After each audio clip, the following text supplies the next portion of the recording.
marami na akong babaeng napalhod dahil sa aking muscle na malsog at katawan ko nahubog at sa sobrang hot ko, pati bahay nyo sunog. Nasabi ni EJ Power ang linya na to weeks after masunugan sina Emzite. Syempre yung sunog ay isang trahedya na hindi mo agad magagawang biro, diba? Pero naging magaan ang dating nito dahil sa pagkawiti nung pagkakasulat ni EJ Power. Dito talaga magaling si EJ, yung mga dark humor.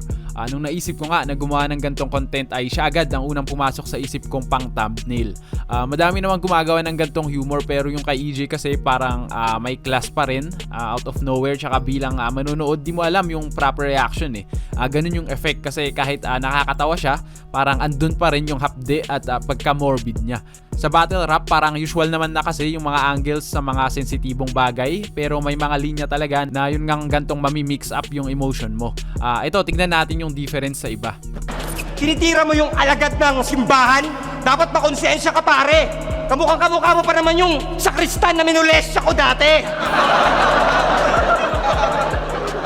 Di ba ang dark din tong linya ni Looney? Lalo na para sa mga hindi naman talaga nanonood ng battle rap. Sensitibo din kasi yung mga gantong subject matter, yung mga rape or suicide, di ba? Pero yung paraan kasi ni Looney dito is fictional, kaya siya parang naging light. At sa nature na rin ng battle rap na siguro mas malawak yung pag-accept ng mga fans at MCs ng offensive sa hindi. Kaya parang normal na sa battle rap community yung mga gantong linya. Siguro yung line na lang na makocross para masabi talagang dark humor ay pag na-relate sa isang specific na tragic reference or may tama dun sa totoong buhay ng isang MC. Example, tong linya ni EJ Power kay Abra. For context, wala pa atang isang taon after pumanaw ang mother ni Abra dito. Dede, seryoso. Nakita ko yung drama mo sa FB. Yung mama mo na nasa heaven, na panaginipan mo daw nung November 27. Alam mo magandang gawin mo, tol? Itaya mo yung birthday niya sa wedding.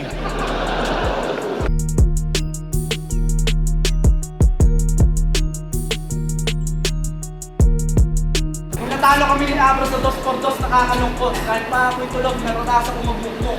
Pero nung naraman ko namatay yung tatay mo, nabuhayan ako ng loob.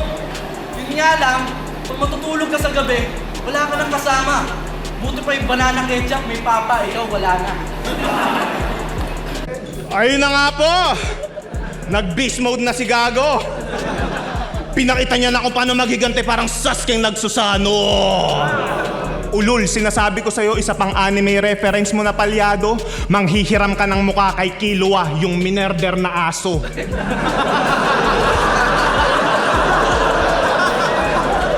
Tinawag niya akong bakulaw kanina, wala ka na bang maisip na ibang panukso? Sigurado ako mas gugustuhin ng bawat isa dito maging bakulaw kaysa maging kagaya mo lumpo!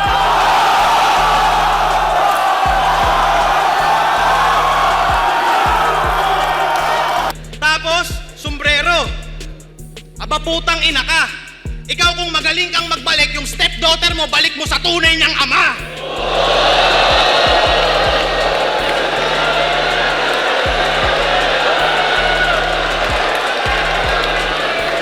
Paano na lang pala yung mga sa'yo'y naniniwala kung bukas makalawa mabalitaan nilang nagbigti ka na? Alam mo ba kapag nagpakamatay ka, yung suicide issue, Enigmas revenue kasi million views yung mga flip-top videos.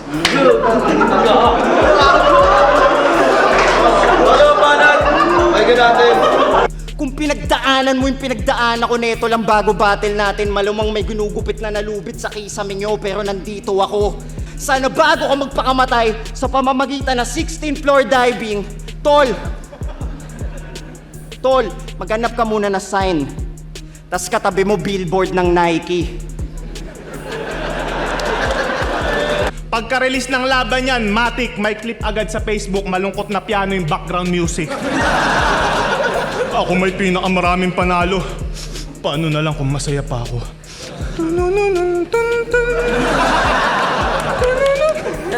Ano? Awang-awa na kayo sa pagmumuang to? Pag ito'y nagbigti sa harap ko, baka tadyaan ko pa yung bangko.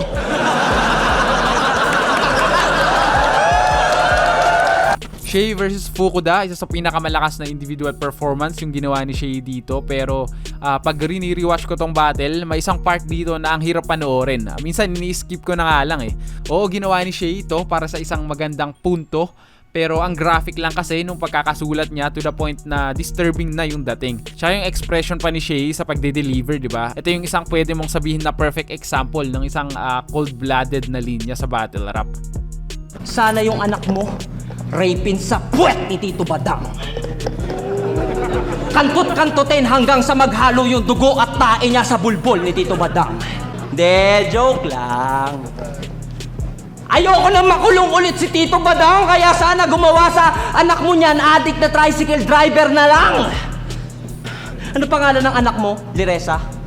Hi, Liresa. Putang ina mo. Pag sinabing morbid na linya, may 3 clips agad akong naka-ready. Parang ito yung template na mga gantong linya para sa akin. Ang tragic kasi ng way of death ng mga na-reference nila dito, pero ma-appreciate mo pa rin yung linya dahil may elemento at talagang may effort dun sa pagkakagawa. Yung tipong hindi lang basta mandamay. Kaya wasa, 3-0 na ang aking standing mga sir. 3 na nalalaglag ko parang anak ni Robin at Mariel. Parang hindi kita niloloko. Mararamdaman mo yung naranasan ni Price nagsusunugan na problema, hindi to promo. Kung yung bagsakan ni Chito, tinutono, ako yung bagsakan ko, Miko Soto. Marami. Jokes at bars, hashtag. Kung usapan jokes lang, ako'y malakiller clown, mamamatay kayo sa prank ko. Kung bars lang, lulunurin ko tong hashtag parang si Franco. Ito? Ang pinaka-brutal na rebuttal sa flip top ay mula kay Invictus nung Aspakan 4 sa laban niya kay Poison 13. Napakasalbahin nitong linya. Ang daming layers dito eh. Una sa lahat yung shock value dahil sa rebuttal siya. Yung thought mismo nung linya, yung ruthless delivery ni Invictus, tsaka syempre kung gaano ka-lyrical yung wordplay niya dito. Pero ang pinaka-favorite ko sa lahat dito sa moment na to ay yung reaction ng crowd. Yung slowly nagre-register kung paano sila magre-react sa linya na to. Ganun na ganun din yung reaction ko nung una kong narinig tong linya. Dinamay pa yung putangin ng gagong to yung girlfriend ko. Eh yung syota nga ng asawa mo wasak. Di ba sobrang luwag nga ng puke niya, nalaglagan kayo ng anak?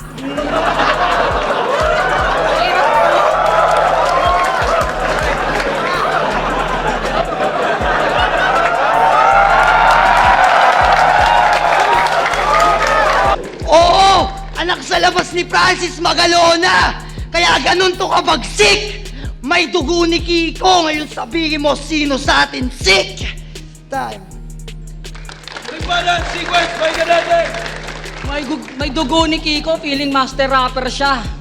Gago, may dugo ka nga ni Kiko kasi cancer ka.